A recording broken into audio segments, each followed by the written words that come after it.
പിടവൂർ പാലത്തിന് മുകളിൽ നിന്നും ആറ്റിലേക്ക് എടുത്തു ചാടി ആത്മഹത്യക്ക് ശ്രമിച്ച വിദ്യാർത്ഥിയെ ഇതുവരെ കണ്ടെത്താനായില്ല. കല്ലടയാറ്റിലേക്ക് ചാടിയ VHSC വിദ്യാർത്ഥി ശ്യാം ഗോപിനാഥിനെ ഇതുവരെ കണ്ടെത്താനാകാത്തത് ഒരു നാടിനെ മുഴുവൻ കണ്ണീരിലാഴ്ത്തി. നാടിനും നാട്ടുകാർക്കും അധ്യാപകർക്കും സഹപാഠികൾക്കും ഒരുപോലെ പ്രിയപ്പെട്ടവനായിരുന്നു ശ്യാം.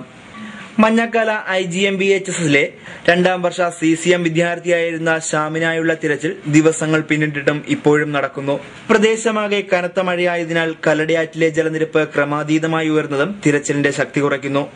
24-ാം തീയതി രാവിലെ 9 മണിയോടെയാണ് പിടവൂർ മുട്ടത്തുകടവ് പാലത്തിൽ നിന്നും ശ്യാം ചാടിയത്. സ്കൂൾ ബാഗിലെ രേഖകൾ പരിശോധിച്ചാണ് ശ്യാമാണെന്ന് തിരിച്ചറിഞ്ഞത്.